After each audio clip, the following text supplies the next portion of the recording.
What's up guys, welcome back to News Now, and as you can probably see by the title of this video, today is a very interesting technology video and I'm super excited to get straight into it. We're talking about the new Nexus. So obviously there's going to be two different phones. One of them is going to be a mid-ranger / budget phone to compete with both phones like the OnePlus 3, and then the other phone will be a flagship. So it's competing with the iPhone 7 Plus / Pro and the Note 7 or 6, or they're probably going to call it Note 7, the flagship phones like that. So last year's Nexus 5X and Nexus 6P, they were a huge hit, not financially but critically. They were reviewed so well. I've used both, they're amazing phones. So I can tell you right now, if you're in the market and you're into buying older phones for a cheaper price, go right ahead and buy one of those. So this year's manufacturer for the Nexus phones is HTC. HTC has a long history of creating some really good products that don't make that much money. I have to say the HTC 10 was a great phone, but compared to the competition, it just didn't really live up to what it hoped to. So unfortunately, it didn't sell very well either. So I think this is one of HTC's last attempts in promoting their company's fortune by making Google Nexus phones. So disclaimer, none of these leaks or rumors are final. It's kind of inferred because they haven't come out yet. But let's get right into it, starting with HTC Sailfish. So this is the lesser priced budget smartphone out of the two. So if you look at this image that I'm pulling up, which I will also link in the description below, and there is no camera hump, which is an issue right now among flagships. There's an aluminum body. It should come in whitish and a blackish color, and maybe even a bluish color. So that's cool. There's Google branding you can see towards the bottom of the phone. It's just a G. Very clean, very nice. I like it. A 5-inch 1080p AMOLED display is expected with quad-core processors, 4 gigs of RAM, which is good for a mid-ranger, as you know.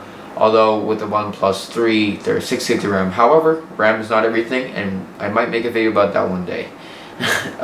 2770 milliamp hour battery capacity, which could no, it's not going to be removable, because the only people that do removable batteries these days is LG.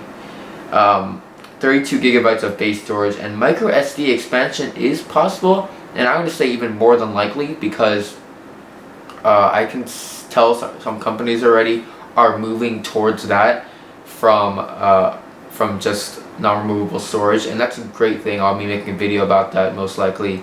It's a great movement. I love it. A 12 megapixel rear camera and an 8 megapixel front facing camera. Good. Fingerprint sensor on the back, obviously, and then USB-C charging. A bottom mounted firing speakers. It depends how good they sound. Bluetooth 4.2. A top mounted headphone jack. I was hoping for no headphone jack, but whatever. And it looks like a good buy because it's supposed to be around $400, which is a really good buy. So I would say wait for it. I think you're not going to be disappointed. Next is the HTC Marlin, which is the larger priced phone. This is supposed to be the flagship that competes with the iPhone 7 Plus / Pro and the Note 7. So this also has an aluminum body, Google branding, no camera hump, and the same colors. It's expected to have a quad-core processor, a QHD AMOLED 5.5-inch display, 4 gigs of RAM, 3450 milliamp hour battery, so slightly larger than the Sailfish, 32 gigs or 128 gigs of expandable storage. Again, I'm not sure if that's gonna happen, but it's likely. 12 megapixel rear facing camera, 8 megapixel front facing camera, Bluetooth 4.2, and a $700 price tag. Wait for the competition to come. I really think the Note 7 is going to kill off all of that, in my opinion.